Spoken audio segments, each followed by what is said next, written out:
Hello, everyone. Today I am going to read to you Dancing in the Wings. Pictures are by Kadir Nelson, written by Debbie Allen, one of my favorite choreographers.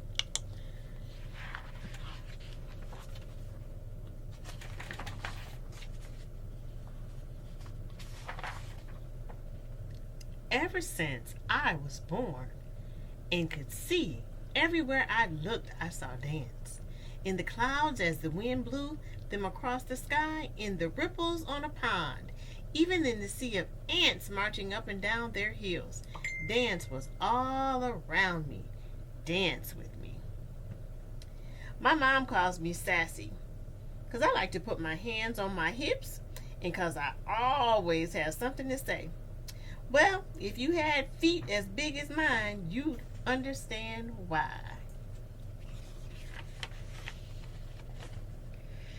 You should join the swimming team since you got those long toes and don't need any fins, my older brother Huey teased. I shot right back. At least I don't have that big forehead looking like a street lamp.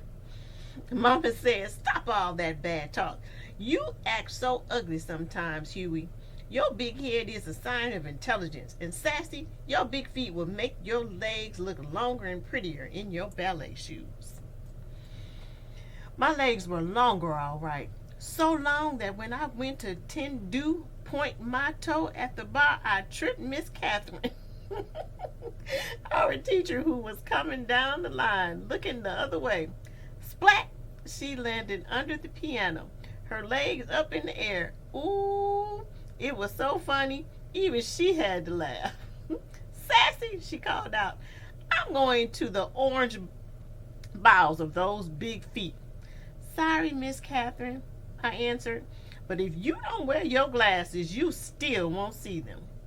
One thing for sure, because of my long legs and big feet, I could jump higher and spin faster than anyone else.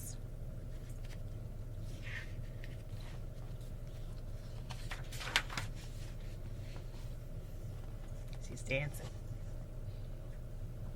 I was taller than the rest of the kids at school, even the boys. At our recitals, all the other girls got to dance solos and duets and wear pretty tutus. I was too big for the boys to pick up and too tall to be in line with the other girls. So I watched from backstage, dancing in the wings, hoping that if I just kept dancing and trying, it would be my turn to dance in the spotlight.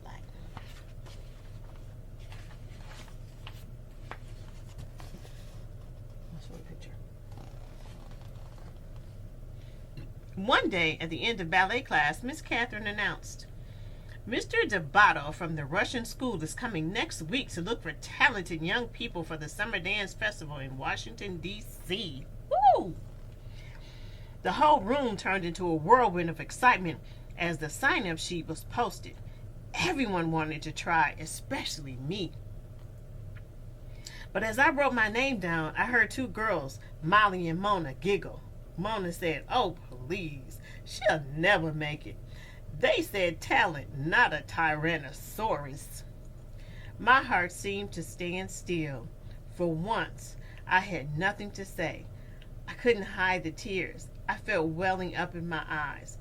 So I just grabbed my dance bag and ran to the parking lot. That wasn't very nice.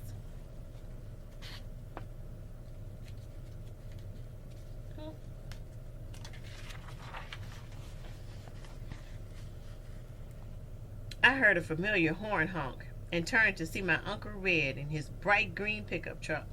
Uncle Red and the whitest, tight, curly. No, Uncle Red had the whitest, tight, curly hair, smelled of cigars, and every day wore something red.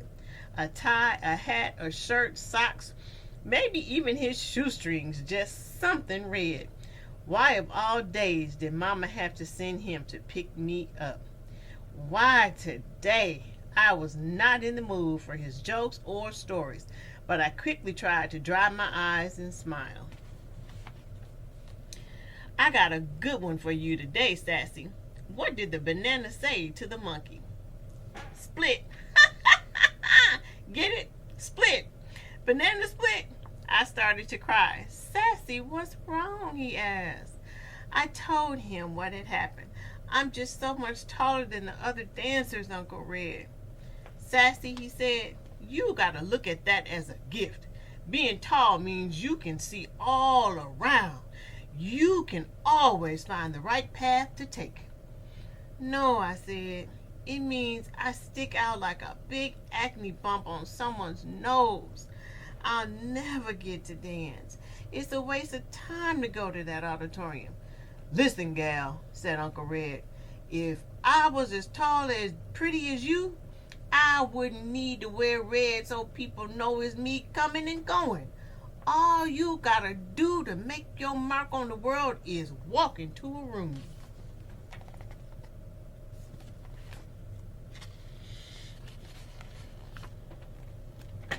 By the time I got home, Uncle Red had cheered me up, had me laughing and feeling better.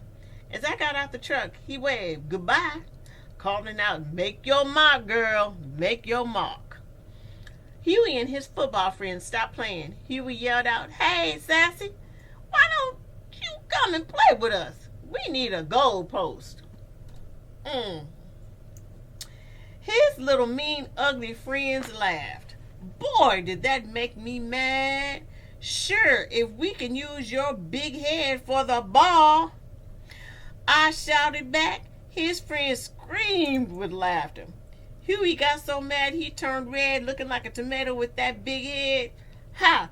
We were just about to go at each other when Mama called us inside.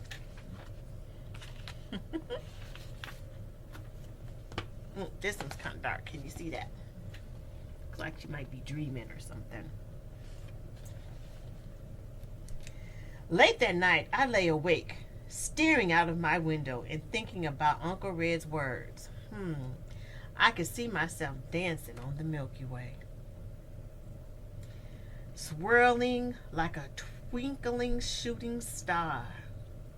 Next thing I knew, I was talking to myself out loud. I'm going to do that audition, big feet and all. See, she saw herself dancing.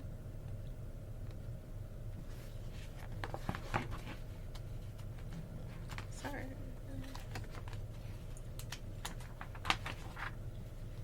Ooh, she was tall. See that?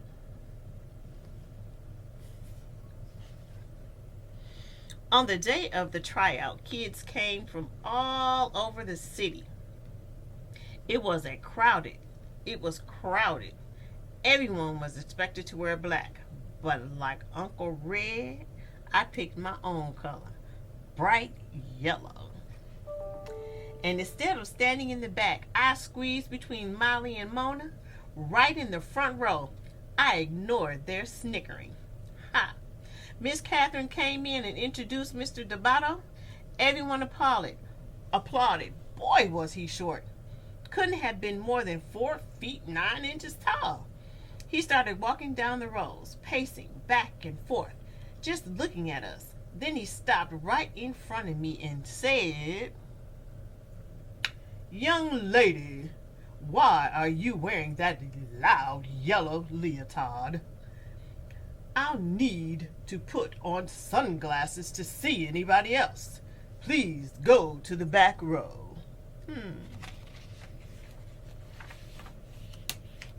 Molly whispered, see ya. Wouldn't want to be ya. At least he noticed me, I snapped. I put my hands on my hips and walked to the back. Hello. The first round of the audition was center floor exercises. Mr. Debato walked around prodding and poking, making corrections. He stopped once and looked right at me, but didn't say a thing. I held my breath as he dismissed almost half the kids after the first round, but not me.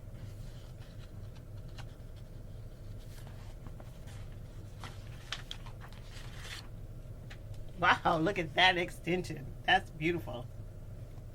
Look at that. Woo! Next was the Adagio, the slow section. I stood as close to Mona as I could. I could get and whispered, "Your little skinny short legs are gonna look like chicken wings next to mine." "I'd rather look like a chicken than a turkey like you with that long neck," she answered. "Talk to the hen," I told her. I took my leg up so high it got stuck. Luckily, I could balance on my other big foot, so I just held it until Mr. Debato remarked, "Young lady, the exercise is finished." "Oh," I jumped out of position. "Show off," Molly grunted. "Gobble, gobble," Mona imitated a turkey. Then came the leaps across the floor. I took off like Jackie Joyner-Kersee in the long jump at the Olympics. With one leap, I sailed in the air past all the other girls. Molly and Mona watched, looking pea green and envy. When I finished, Mr. Debato yelled, "Young lady, you must learn to dance to the music. Up on the count of 1, down on the count of 3. 3, not 5. You have the rhythm of a troglodyte again."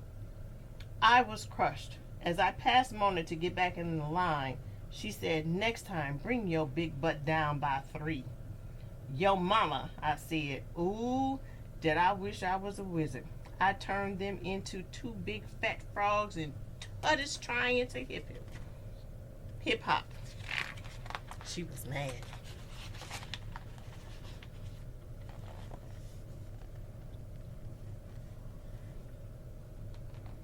By the end of the day, there were only 7 of us left. Mr. Debato called out everyone's name except mine and asked them to step forward.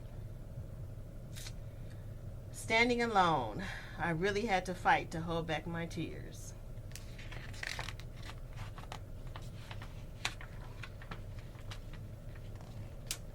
Then I heard him say, "Thank you all for coming today. Keep working, keep trying. You are dismissed." Mr. Debato said to me, "Sassy, you have a great deal of potential.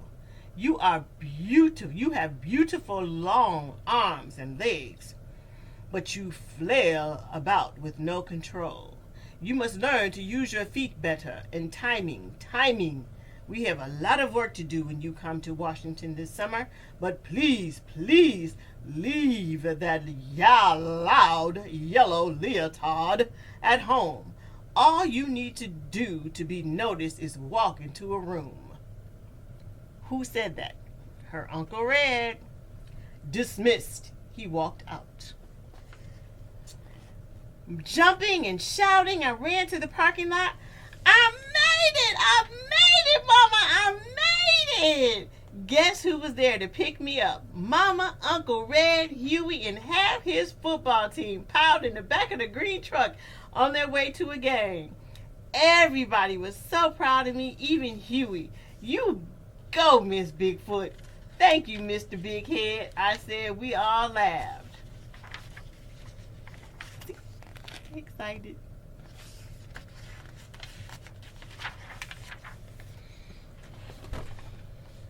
One month later, Mama and I boarded the plane for Washington, D.C.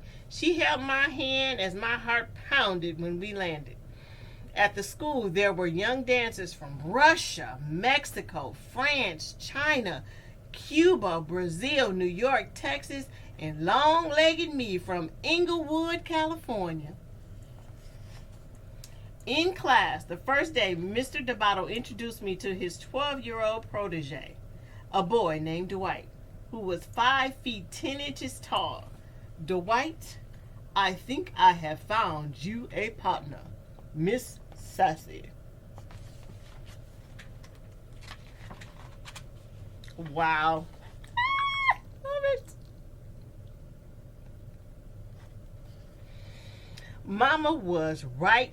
Being tall wasn't so bad after all, and neither was having a big head. By the end of the summer, Huey had won the grand prize at Space Camp in Alabama, and I got to dance a duet with Dwight in the summer concert. When Dwight lifted me high in the air, I felt like I was dancing on the Milky Way, me and my big feet making my mark on the world. The end. Thank you for spending time with me while I read Dancing in the Wings by Debbie Allen. This is Miss Utsey. Have a good day.